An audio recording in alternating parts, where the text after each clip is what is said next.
We're going to talk about points, lines, and planes today. So we're going to learn about the specific language of geometry. It's like studying French or Spanish. You've got to know the language. Then we're going to learn how to interpret diagrams, and we're going to learn important facts about lines and planes.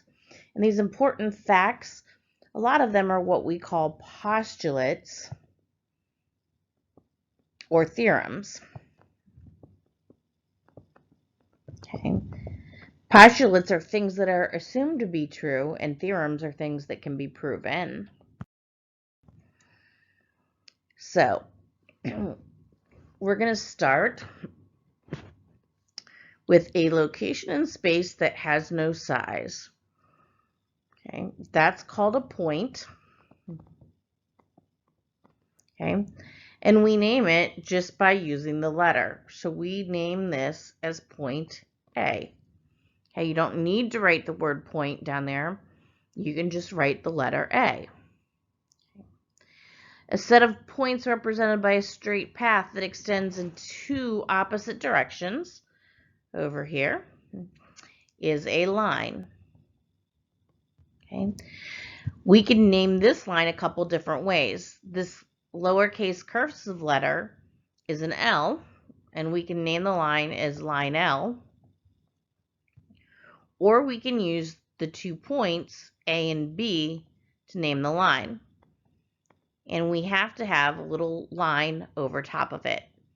We can name it either AB, or we can name it BA. But again, it's got to have that little line over it that's kind of running together. So we make that little mini line that goes above it. Okay. Lastly on this, we have a part of a line that contains 2 endpoints and all the points in between. So that is called a line segment. We name it with the 2 endpoints, so we're going to use A and B again, but just the segment underneath it with no arrows. Okay, or we could name it BA again with no arrows. So A and B are the endpoints, and everything in between are our points in here. Okay. Both a line and a line segment have absolutely no thickness. We also have a plane, and a plane is represented by a flat surface that extends without end and has no thickness. And we typically say we use a parallelogram to draw out a plane and represent it. We can name it either by this capital letter M, so we say plane M, or we can use 3 points, ABC, or any order of ABC. We could do CBA, CAB, BAC. There's actually 8 different ways that we can name this. All right. Last, we have a ray. A ray is a part of a line that contains an endpoint and then all of the points on one side that extends indefinitely. So here's my endpoint, and it's the part of the line that goes through point A. When you name it, you start with the endpoint and then a point that goes through it. So ray BA is the name of this. AB is a total different ray, okay? And we don't switch the side the arrow's on. This is the standard way to notate it. But this is a total different ray, and it would be a ray that starts with A and goes through B. Geometry is all about interpreting diagrams, looking at pictures, using them to prove things, using them to help you understand things. So let's look at a couple diagrams. So first, let's use this diagram to practice what we learned above. So we want to know, what is another name to name line H? Well, here is line H. I've got 2 points on it, so I can name it A, B, or I could name it B, A. It doesn't matter. CB can be named a couple different ways. We can name it BC. We can actually name it BD, because all we need to name a line is 2 points. We can even name it DC. Okay, just those are a couple different ways to name that. Now ray DB starts here and goes through here, so it's also going to go through point C, so we can name it DC.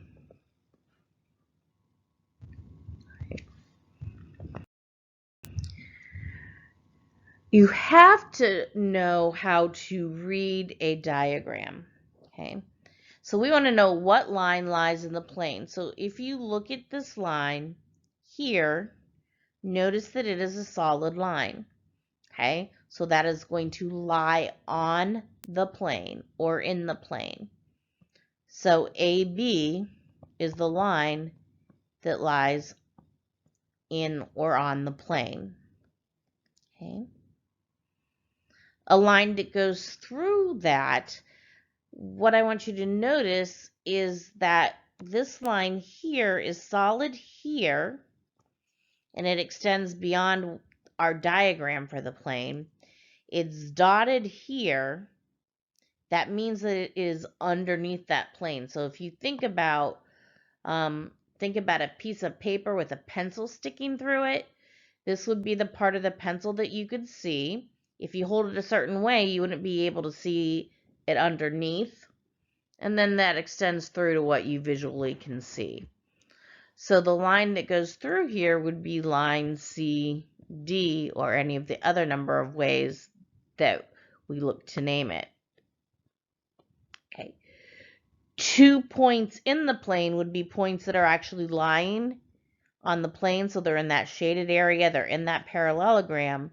So E would lie on the plane, A would lie on the plane, and B would lie on the plane. What I want you to notice is that F over here is not in the plane. Okay, that is just another name for the plane. It's not a point because it doesn't have a point next to it. So 2 points not on the plane then, so nothing in that shaded area that represents a plane, would be points C and D.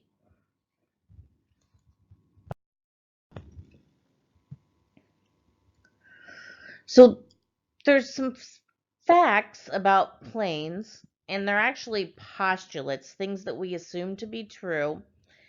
I put them in less formal language so that you could help you understand. It's going to be important that you know this, so you might have to do a little studying. So there are an infinite number of points on any line and in any plane. You can't count them. They're just infinitely many. 2 points are going to determine a line. So it doesn't matter where my 2 points are. Okay. They determine a line.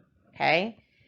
1 point can't determine a line. Through 1 point, there are an infinite number of lines.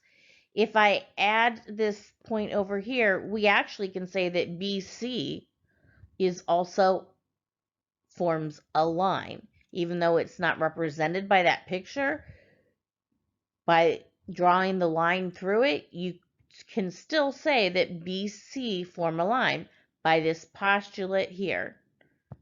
Okay, so any 2 points lie in a line, and we actually call them collinear. Collinear points are points that lie on the same line. Okay, 3 points determine a plane. So you need at least 3 points to determine a plane. If I only have 2, I have infinite planes. I need that third point, okay, and they actually need to be non-collinear. So all 3 cannot lie on the same line. So then, going the other way, any 3 points lie in a plane. Okay, so I can take any 3 points, they're going to lie in a plane. In that diagram before, we had the line going through, okay? If we have that's point A, this is point B, and this is point C, A, B, and C, even though they're not depicted as lying on a plane in the diagram, lie on that plane. So we say they're coplanar, they lie in the same plane. Okay, let's look at this diagram a little bit more. Same diagram, different things going on. I want to name 3 collinear points. They lie in a line.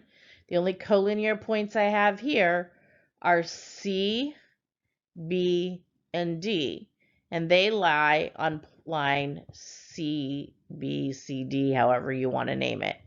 Okay, but they lie on a line. 3 non-collinear points would be C, B, and A, we could say. Okay, so C and B lie on this line, and then A lies on this line. Okay. You could also go with, if you wanted to, A, B. So here's A and B, and anything that's not on that line. So it could be E, it could be C, it could be D. Okay. Now, 2 coplanar points leaves us open to use any points that we want, okay? Because any 2 points are going to lie on a plane. So we could say C and B are coplanar. We could say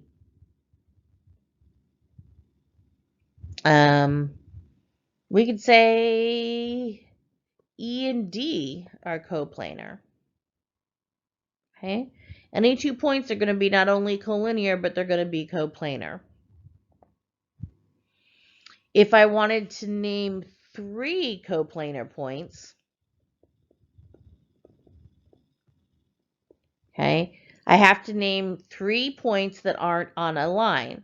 So while C, B, and D absolutely lie in the same plane, okay, but they're on the same line. So we probably want to name C, B, and A. Okay. So now we have one more definition, and that's an opposite ray. And those are rays with the same endpoint, but that go in opposite directions. Okay.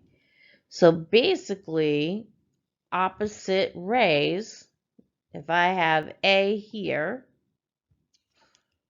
or it's whiteout weekend, how about we go with PSU? Okay. So in this case, SU and SP would be opposite rays. So in our diagram, the only thing that we could use would be BC and BD. So they are on the same line, basically. They have the same end point, but they go in opposite directions. So we have BC and BD.